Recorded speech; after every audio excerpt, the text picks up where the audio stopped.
Are we live now, or this is? Okay.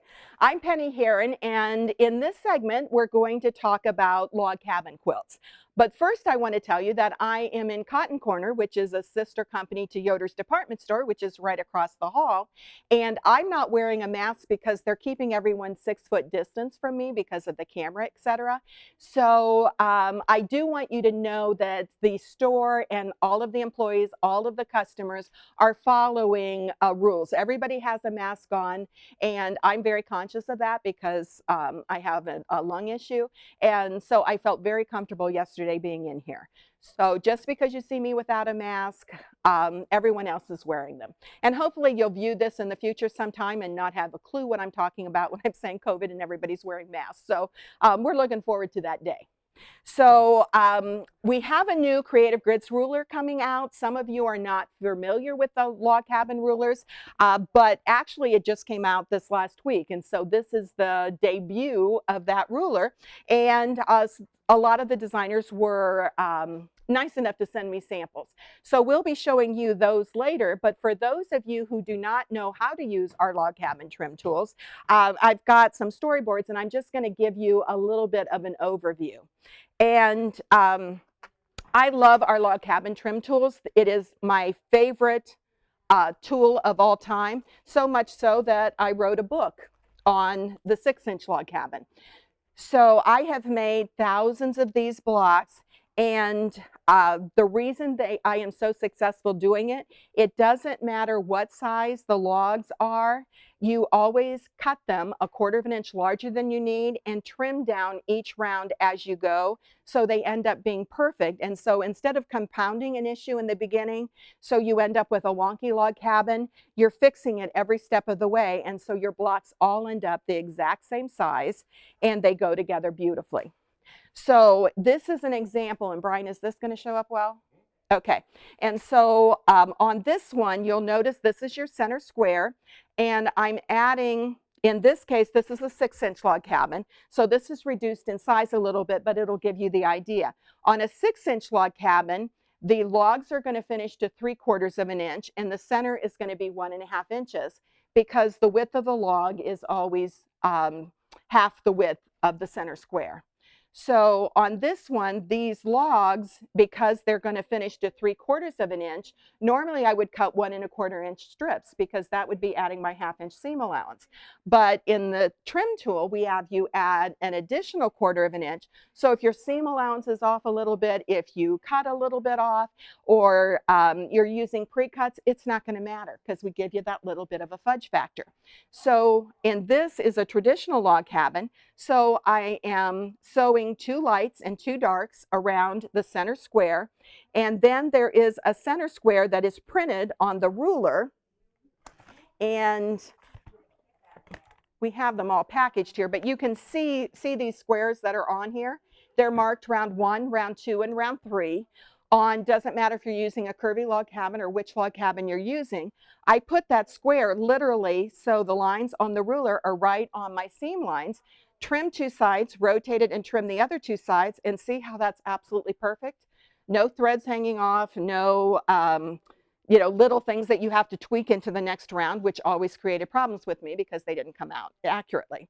And once this is perfect, I'm adding 2 more lights, 2 more darks, using round 2 on the ruler, trimming it down to size, and it's a perfect size again.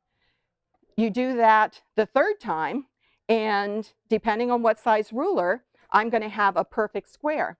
This tool also does a courthouse steps version, which means you're adding opposite sides lights, opposite sides dark each time you trim, or a half log cabin.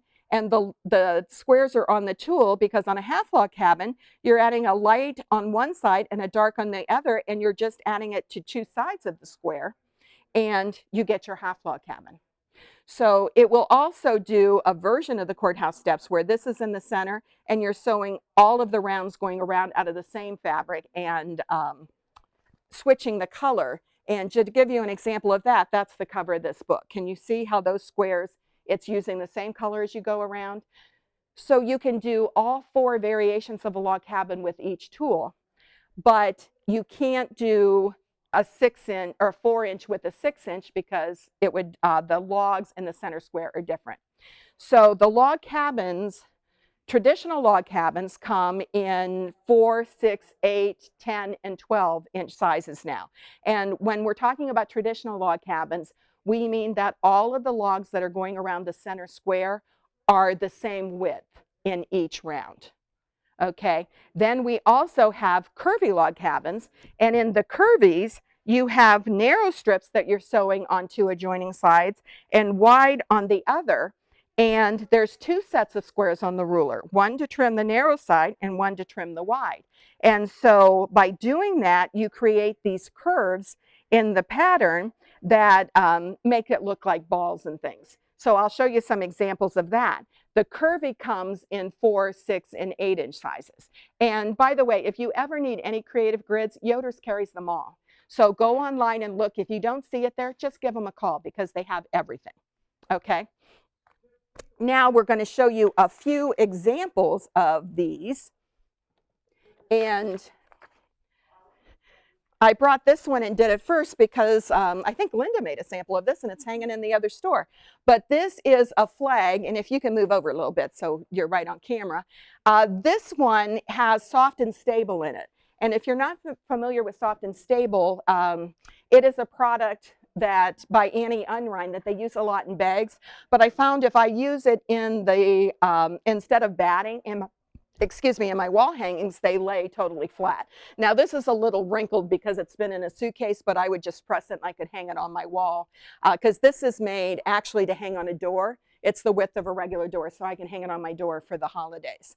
And this looks like it's a curvy log cabin, and it's actually a courthouse steps version, but I did a red square with red on 3 sides, white on 1, and then a white square and with white on 3 sides and a white center and just the red here. And that creates the curve. And then when it was quilted and my daughter put the waves in there, it gives it the motion. It makes it look like it's a curvy log cabin. But it's actually just a traditional log cabin. Okay? Now also I wanted to tell you that we've done up these math sheets because sometimes when I'm working on something and it's scrappy, I want it to be scrappy. And I don't want to just sew, everything so all of the fabric is in the same position. And I like to cut them to size. So if you like to do that, we have this sewing and trimming sequence. So it will tell you what size with the 1/4-inch fudge factor built in to cut all of your logs so you can make sure that all of these logs are not the exact same print in the exact same location. So I can take a long strip and subcut it. And the other thing is, if you want to do a log cabin yourself, I also have included on these strips how many inches it takes to do, for instance, a courthouse steps and all the different varieties, how many inches it takes. So if you want to do a 6-inch quilt, for instance, and you need 140 blocks, you can multiply out the inches and estimate your yardage. Or bring this into Cotton Corner because Linda can run it up on a calculator. But it helps stores and it helps consumers figure out yardage when they want to do a scrappy quilt. So you're not just cutting blindly out of your stash. You know how many strips that you'll need to do each block. Multiply that times the number of the blocks and you're good to go. So they've told me that if you order any of the rulers that we have the cutting charts for, which right now are the 4, 6, 8, and a couple of the 10s, then they'll give you, they'll put this in with your order. Okay? Now, these are some of my favorite, and if you watched last episode, you saw some. But this is Oliver, and this is a whole series of patterns that were done by Lisa DeBoard, and she combines the curvy log cabins with the traditional log cabins, and these are 4-inch sizes, and I absolutely love these because these little curves going on, then you get the true shape. The smaller the size of the curvy log cabin, the more pronounced the round edges are. So this is called Oliver, and she did this one because it was a koala, and that was when the koalas were all at risk in Australia and things because of the wildfire. So she did this for that one, and this works great with the Wilmington Essentials because those packs come like this, and see all the different shades you get? And they come in a multitude of colors, but it's easy to get a pack of gray or a pack of the oranges or the browns and be able to do all of this to get the variety of shades that you need to do these quilts. So this is Oliver. And then Linda, if we can hold up this board. This is, here, we can just rest and give your arms a break. And this is called Waddles. And he's the penguin. This one has a green background, and this is Lisa's version, and this is what looks like, there's a little thread, this looks like in the pattern. This one is my version of Waddles, and I used the Wilmington Essentials and did that blue background because the background looked better in my house. So these go together beautifully, and they're really fun to do because as you're doing the blocks, it's like doing a mosaic. And I don't know if we can we lift this one off too? Yeah, all right. And these are the other two versions. This is Hootie the Owl, and that one is Norbert, which you still have time to make in time for Thanksgiving. But they all use, you can see the curves, creates the curve on the wings, and then these are traditional log cabins or courthouse blocks depending on the pattern. But they go together like you're doing a mosaic, and it's so much fun to just see them emerge as you're working on them. And the patterns are very easy to follow. They're all just log cabins and curvy log cabins. And these are all cut loose press patterns. And so they're $3.99, just little pocket patterns, and they'll be glad to mail those to you too. Okay, so next we're going to move on. And I know I'm in Indiana, but I live across from the Newark, Ohio State campus. And so I personalized this. It's called Happy Noel. And the original pattern was just red and green Christmas bulbs. But I got this red batik on sale that had silver in it. And you can't probably see it, but it has snowflakes and things on it. So I got this to use in it. And once I did one ball, it looked so much like Ohio State. I swear it just bleeds across the street. And so I got my son's t-shirt upstairs, traced off the OHIO, and turned it into an Ohio State thing. So here I'm in Notre Dame territory, so I know they've done these with Notre Dame, and you can just leave these blank and do ND in the middle, or, you know, I was out in Iowa, they did Iowa cross, so you can do whatever you want to personalize this. And this uses the 4-inch curvy, so that's the size you would get. Because even though it says it's a 4-inch curvy, you need 4 blocks to make a curve, so this would be an 8-inch block. And then the outside, this is the Flying Geese tool by, it's a Creative Grids Flying Geese tool by Deb Heatherly, and they carry that as well. So you can make these your own just by doing that little bit of personalization. And this is the Christmas tree.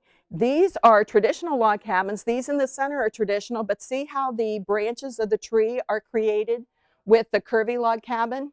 And this pattern is still, it's a cut loose press. It gives you the yardage requirements for this and a double version where you're doing a table runner and there's another tree reversed on top of it. And this is with the Strippy Star tool, which is another one of Deb Heatherly's, and it's a Creative Grid Strippy Star.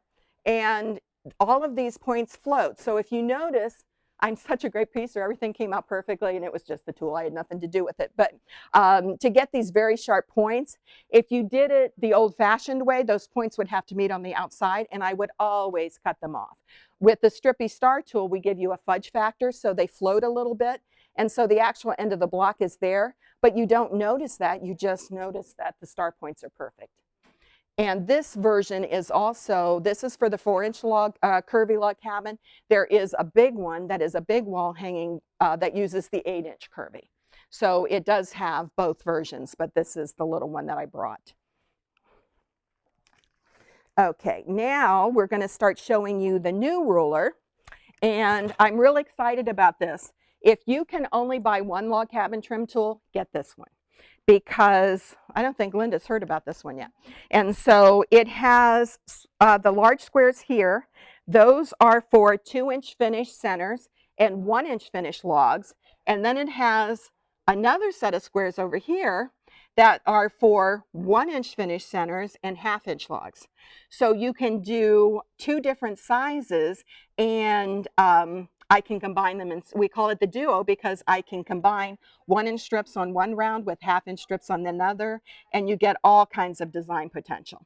So this has, it's just watch. I'll just show you what you can design with this. And this pattern is actually, the picture isn't even on the website yet. This is by Christine Van Buskirk, and she put a label on here so I would know. This is called Knockout. So this is a brand new pattern that's coming out this week that's not even in the system yet, but you can call and order it. But if you notice, see, here's the 1-inch logs. She put a star in the center because I can start with any size center I want and just add logs to it. So she started with, I think, a 4-inch center and then added logs, and these are 1-inch, 1/2-inch, and 1-inch. And then the additional white is sashing strips. But look how you can take that and combine those, and it looks like sashes and borders, but it's just stunning. And I love to work in miniature. I love to do Dear Jane and all of those crazy quilts, and my first 3 books were all 6-inch sizes. But see, I could put any of those little blocks in here and substitute anything I wanted, or fussy cut a fabric. And fussy cutting a fabric is just picking out a specific design so it is centered in here. And I could do that in here too, but see how pretty that is just by combining it?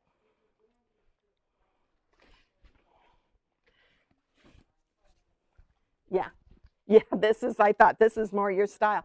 And this one is by Lisa DeBoard, believe it or not, that did the log cabins that I just showed you. So, you know, she does have a funky side. So this is very modern. But see, she did bigger squares in the middle, combined them with a 1/2-inch log. Here she put a 4 patch in the center and combined them. And then she put different sizes using the Strippy Star tool. And actually she made these, and there was that little bit of fudge factor built in. So she used the ruler to trim them up to 10.5 inches so she could combine them with the 10.5-inch log cabins. So it was just brilliant. But this, with her colors and everything, it's just a very modern look.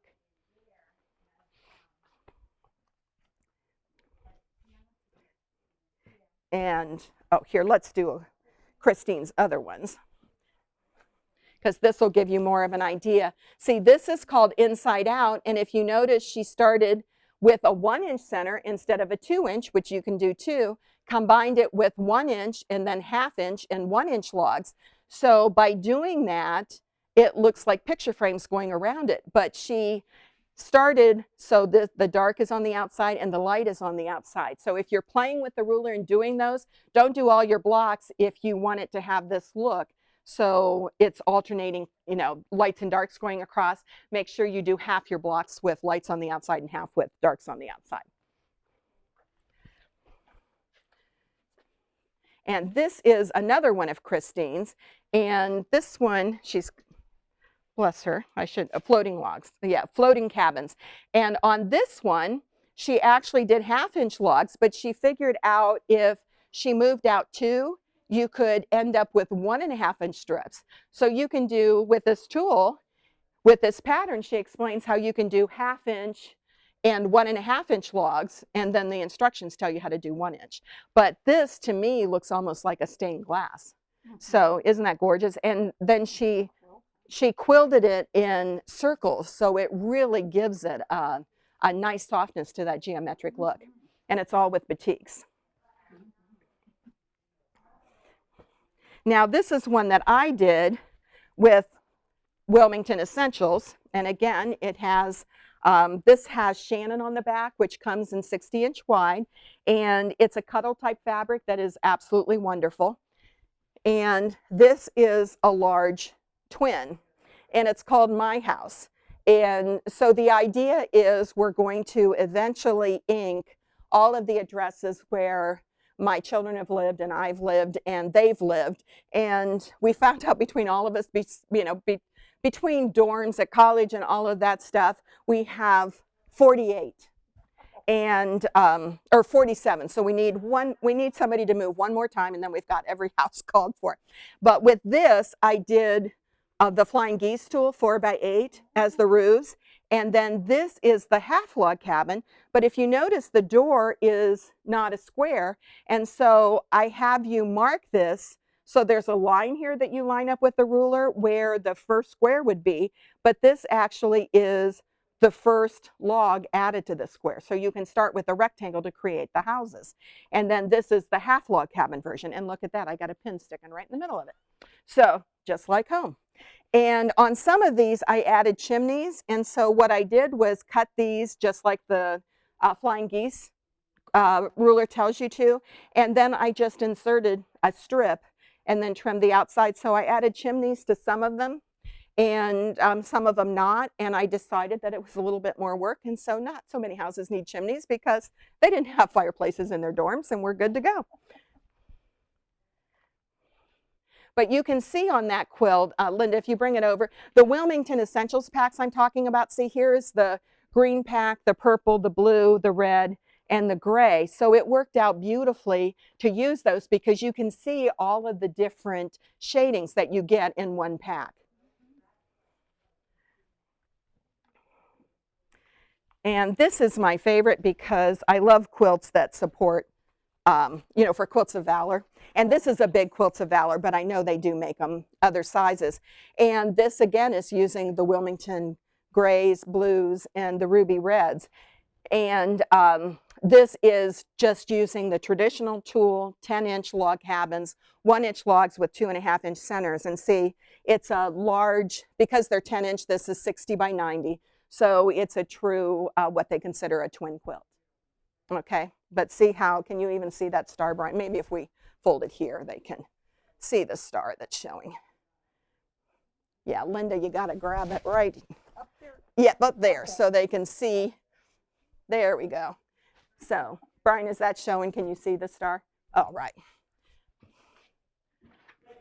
And you could expand that with the cutting instructions if you wanted to make it to fit a queen-size bed. It would be easy. You would just make more logs and continue the pattern going out.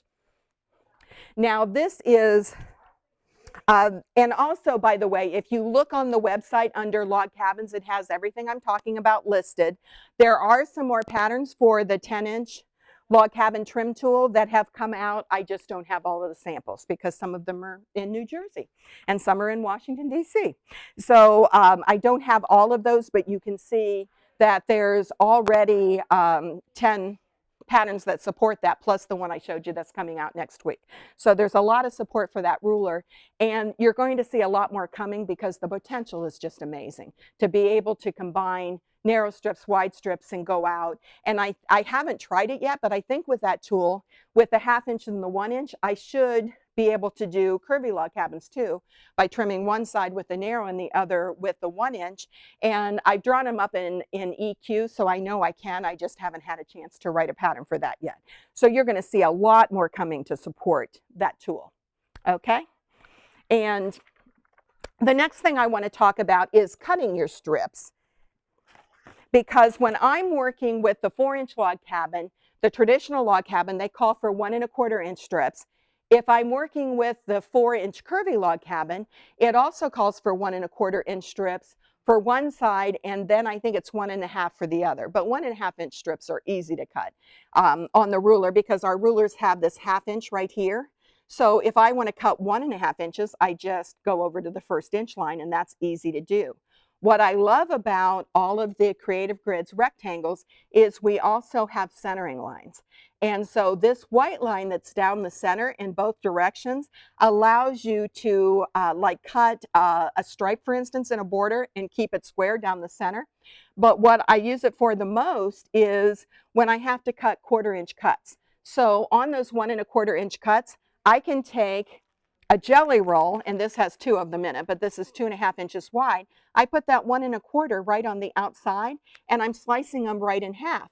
So when I'm slicing those in half, out of each strip, I'm going to get 2 1 1/4 by full width of fabric strips, and I can cut a jelly roll like that because I can layer them and cut, you know, four of these at a time. So it's 10 cuts, and I have enough to do 50 or 60 blocks. So it's the fastest way to go, and because we have you trim them down a little bit, It doesn't matter if the company that you use that is doing 2.5-inch strips, if they're pinked or not, because you have that 1/4 inch fudge factor built in. And so I love doing that.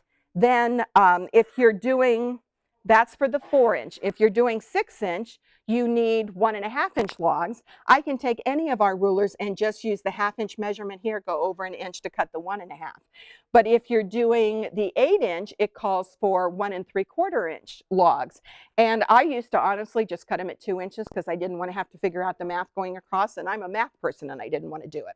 And so on this though, one day I realized that our 3.5-inch rulers, the line down the center is at 1 3/4 inches. So with that line down the center, I can just put that on the outside edge of fabric or a fat quarter and cut my 1 3/4 inch strips without even having to think about it. And so that works great for the 8-inch. So did you want me to announce something? Yeah. Okay. This is Shayla. She's the one that you can hear her voice offline because she's going to make sure she's not on camera, right? Oh, Tammy Schaefer. And she is the winner of a $75 Facebook Live giveaway. So congratulations. So you can go on and just shop, right? Yes. Okay. So, and if you have any questions, just call and ask for Shayla. Yeah. Okay, and then I'm going to show you a few things from my log cabin book. This one, everything in the book is made with our 6-inch log cabin trim tool. And the 6-inch log cabin has a 1.5-inch center and 3/4-inch logs. And that is my favorite size. Honestly, I am a spokesperson for Creative Grids. I am not a company employee. So I say things sometimes that are not appropriate. Don't tell them because they won't care. They know that I talk and just say what I think. Personally, I love the 4, 6, 8, and 10. The 12-inch has a 3-inch center, 1.5-inch logs. And so unless you're doing a king-size quilt, you can't see the design in that size of a log cabin. So that is not my favorite, but it does have the 6-inch version on that. So if you think you want to work in 6-inch and 12, go ahead and get the 12-inch that has the 6-inch size and the 12-inch, because the 12-inch ruler was bigger, we could fit the 6-inch on it. We also did it as a separate tool because when I was working on this book, I got tired of manipulating a 12.5-inch square when I only needed a corner of it. So we took it off. Now this is one of the ones in the book, and there's 8 projects in the book. I did not bring them all. And but this is my daughter's favorite, and they told me they wanted everything out of scraps. So I did this, and these were circles that buy in the patches, and she's a friend of mine, and she sent me a bag of all of these circles, and I had laid out this quilt and it looked just kind of boring. So I just threw those wool circles on here and appliqued them down, and I appliqued them when I was on the beach. And so a lot of people come up and talk to you when you look weird and you're hand sewing on the beach in a bathing suit, but it created a lot of conversations. So with this, it's a traditional furrows pattern of layout for a log cabin, and this is a traditional log cabin. I just threw those across, but then it started to look funkier. And so I didn't want to put a traditional border on it, and but I wanted to make it a little bigger. So I added this border and did these little V's. It kind of looked to me like jacks that we played when we were kids. But I'm going to pull up this corner so you can see that on here, I wanted to be able to applique these at the beach, so I didn't want to take the whole quilt, so there's a gap in here. And the reason that gap is, it gave me a fudge factor because I didn't have to have everything line up exactly. So when I sewed it on the quilt, if it was off a little bit, it would have been all right. So that gap gave me the ability to applique all of them, and it matched perfectly in the corners. So it's a little cheat factor that nobody ever even notices that's there. And then on the other end of this, I wanted to show you that these were supposed to be scrap quilts, and I didn't have enough of this fabric to put on the top too. So it doesn't have it on the top, but I like it better because when it's on a bed, because this is a big bed, it's a large twin, that when it's on there, this is what shows over the pillows. So I don't have this just big border over the pillows, that I've got a pretty thing there. And when my grandson was young, he knew that this went over the pillows because it's the only size without a border. So it helped him learn how to make a bed. Yeah, so there's, you know, methods to my madness. Yes. So there you go. Will he make the bed? Yeah.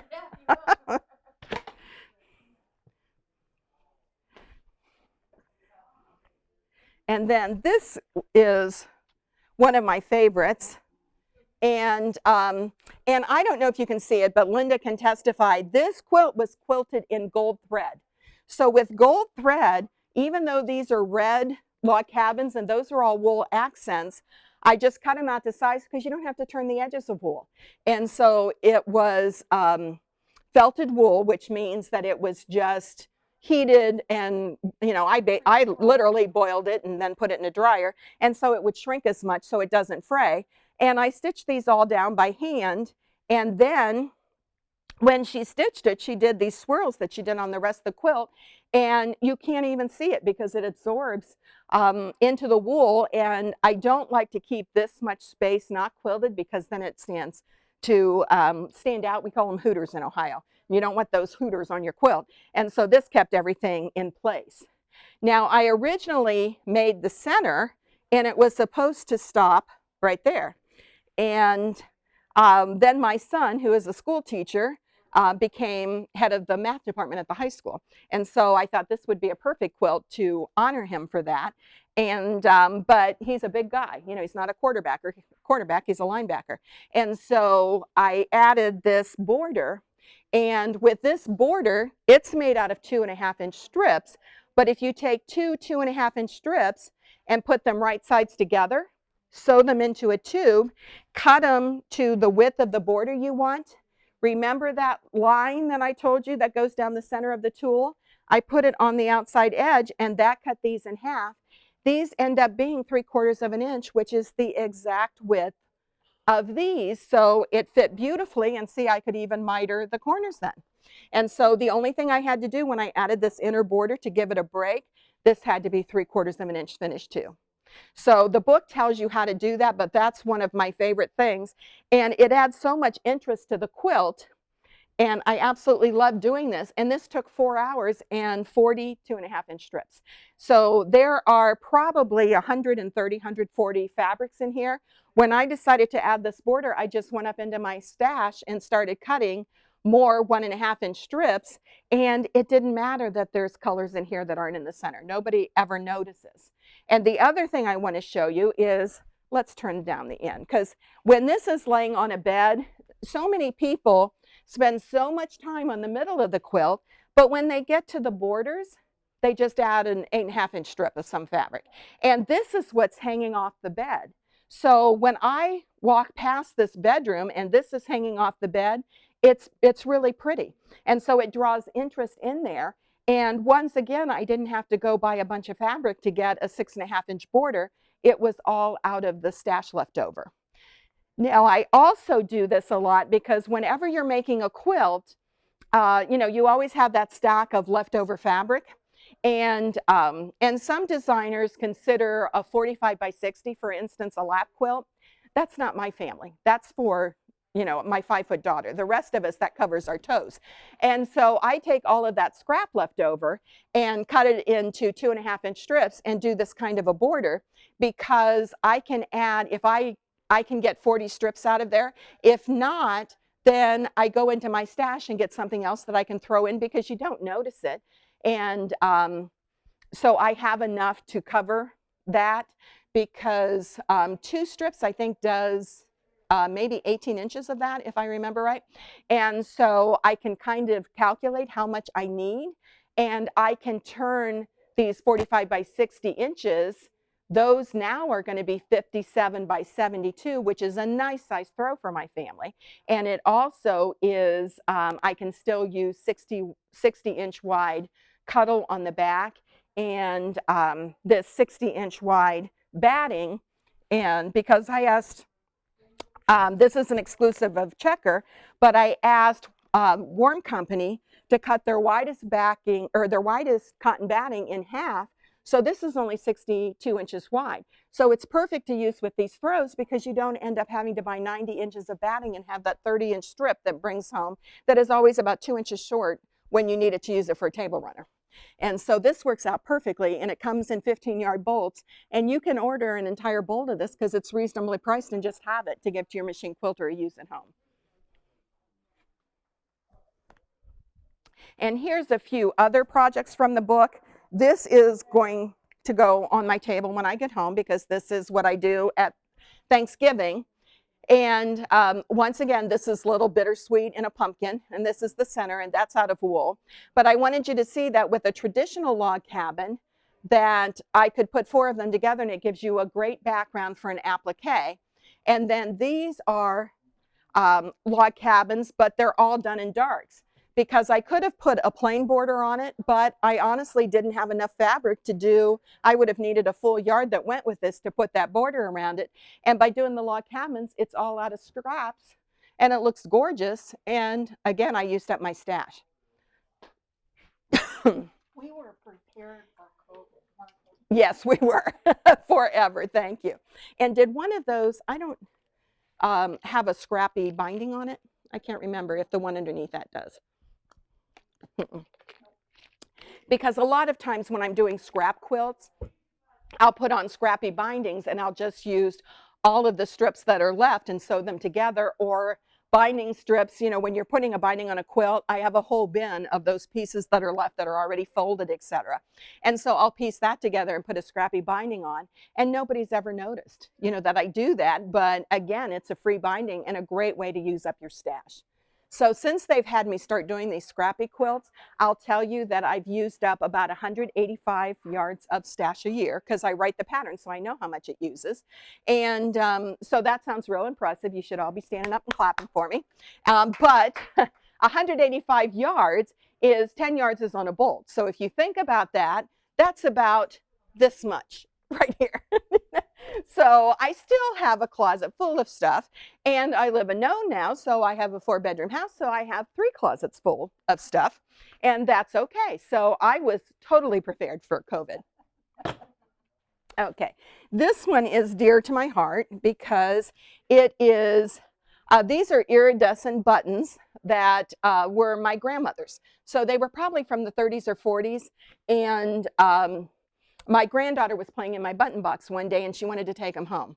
And I knew if she took them home, they'd end up in the sandbox or something, and they were my grandmother's. So I didn't want to just, you know, let them go.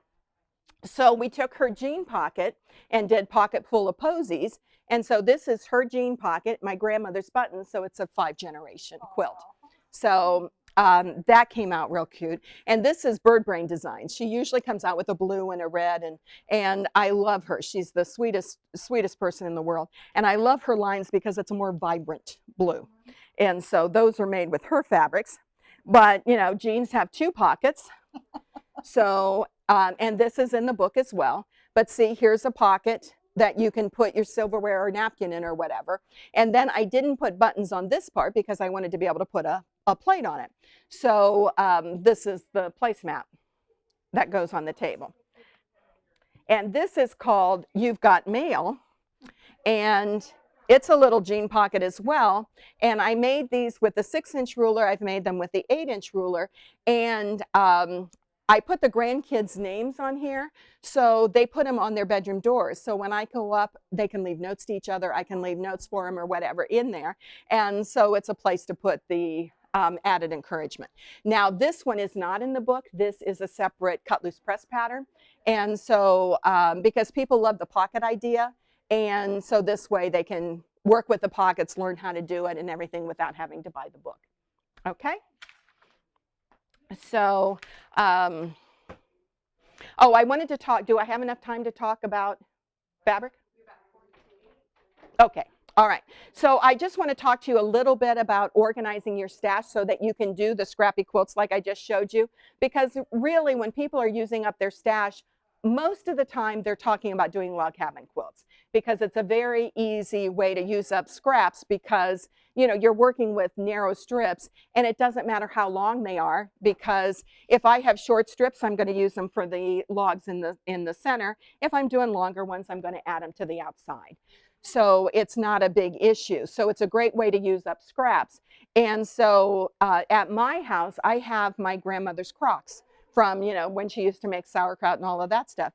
And so I have one that I put in my 1 3/4 inch strips because that's the 8-inch log cabin, one for the 1 1/2, which is 6-inch, and one for 1 1/4, which is the 4-inch. So if I have just that little sliver left over, I just cut it to however big I can and throw it in those that are on the other side of my cutting table. And I think Grandma would be so proud that I'm using up all my scraps. Yeah. And so I love that. But when I'm cutting this, I don't cut the whole thing at once. When I'm doing a lot of log cabins, I'll go through my stash and I'll cut up, a bunch of different colors. And then if I start working on blocks and I've got, a lot of reds and greens, but I don't have any blues, the next morning I just go up and cut some more blue strips and throw it in there. And so what I've learned from this is when I started working on these, my whole stash after 30 some years was organized wrong, because what I needed to do was organize them by type. So now I reorganized it. This was my New Year's Eve project. So I reorganized everything so I had all of my country colors are together, my batiks, my 30s and 40s, my metallics, juvenile prints, and these are so but ugly, I don't even know why I bought them. And so those I donate to somebody that makes quilts for charity and things like that, because, just because I think they're ugly, she might think they're pretty. And, as Bonnie Hunter says, if you cut it up small enough, nobody knows. And so anyway, I cut it up like that. So if I throw, for instance, a bright, like, see, here's a red. So if I threw this into that, it sticks out like a sore thumb. It looks terrible. And so I know it doesn't play well with that group. So as I have a little scrap left over, I can throw it into there. If it doesn't match, this needs to be in the batik bin or the royal bin. It doesn't go with that. So once it's in the right bin, then I can just look at that and see automatically anything I cut up that's in that bin is going to work well in this quilt. So I can take anything out of there, because for this one I wanted country reds in this quilt, but you saw that that's a Christmas red. It doesn't play well with these. So even though these are scrap quilts, my scrap quilts are planned scrap quilts because they're all out of country colors. I don't like scrap quilts that combine everything in the kitchen sink because there's just no place for my mind to rest. And my personality is crazy enough that you don't need to mix crazy with crazy. And so this calms me down. Okay? So we're doing another one of these in a few minutes, and that one's going to be on my favorite gifts and notions. And so if you have any questions, go ahead and ask them, and I'll be glad to answer them later. I'm also doing these tomorrow. So it's the same series tomorrow morning.